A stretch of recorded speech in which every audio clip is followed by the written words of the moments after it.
Welcome back. You're still watching NTV Weekend Edition. Thank you for staying with us. Now tonight, we look at the COVID-19 pandemic that is rapidly sweeping across the world. It is inducing a considerable degree of fear, worry and concern in the population at large. The main psychological impact to date is elevated rates of stress or anxiety, but also as new measures and impacts continue to be introduced, especially quarantine and lockdown, its effects on many people's usual activities, routines, or even livelihoods. Levels of loneliness, depression, harmful alcohol, and drug use are expected to rise. So tonight we speak to Professor Edward Bantu, a psychologist, on how we all can maintain our mental health in these uncertain times. Welcome to Talk of the Nation tonight. Thank you, Sandra. My name is Professor Bantu, and last week we were supposed to have a meeting on this particular subject, and we do apologize to the viewers and lovers of the NTV. And I believe that today we are making it for you. Better late than never. All right, we do understand, absolutely. We're looking at a study carried out in 2015 by John S. Murray. About a third of Uganda's population are likely to get mental illnesses. And the sad bit is that half of these are not able to get interventions because of lack of mental health facilities. What percentage of Ugandans do you think are likely to get mental illnesses in this period of the COVID-19 pandemic? Thank you, Sandra. I think, first of all, mental health is a state of physical functioning, normal thinking, and of course, particularly doing routine work and activities in a well advanced way. Many people are inhibiting levels of stress and anxiety because of unmet needs, and also because of the personal issues that they have been having. For example, an assessed level of stress is likely to bring people to engage into behaviors that may not be very acceptable. And more important, there are positive coping and negative coping. Positive coping means that they engage into behaviors like drinking alcohol and also gambling, and all these can be a result of the pressure, the added pressure that people are going through in their homes. And also negative coping is associated to the lockdown for the period of time that people have had. They do not have behaviors that would help them, and that is affecting their mental health. COVID-19 has affected a number of fabrics of life, and more importantly, those ones who have been used to working and interacting with other people, and also the echoes of pandemics, the echoes of people who have died, and people who are getting infected. All that can create a lot of anxiety in their hearts. And as psychologists, what we are trying to advise is that people should not label others or attach some words that this is a COVID victim, a COVID case.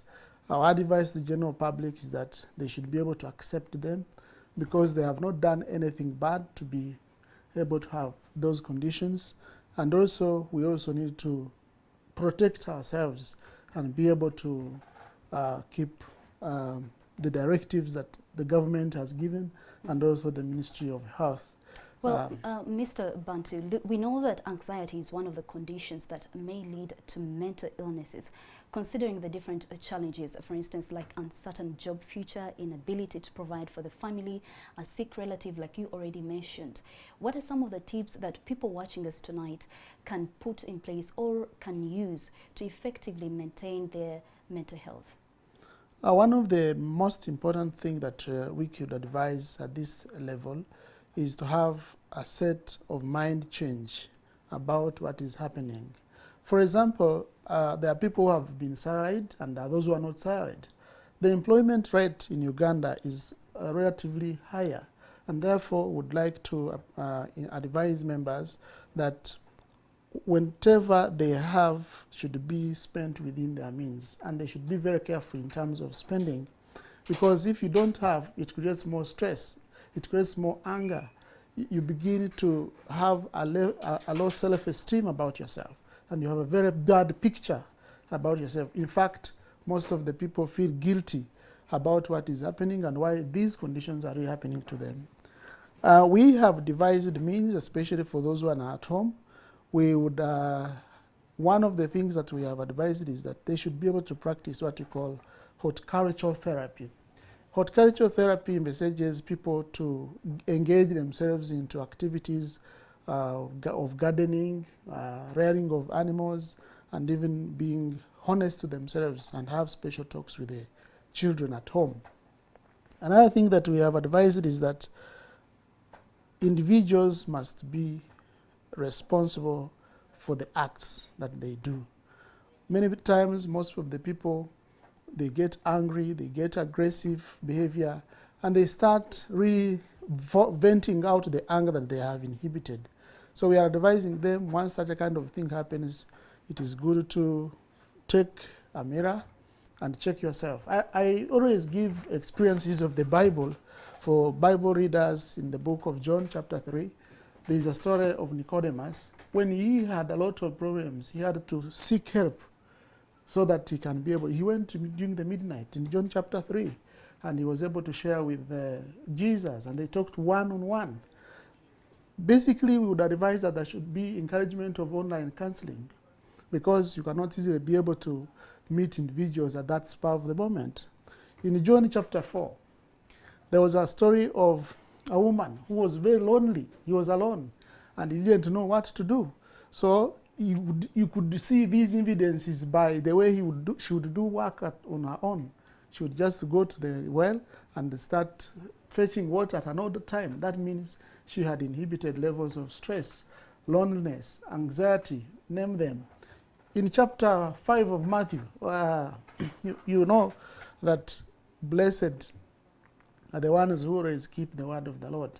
But what I would just advise, more than being in the Bible, I would just advise that, first of all, they should protect themselves.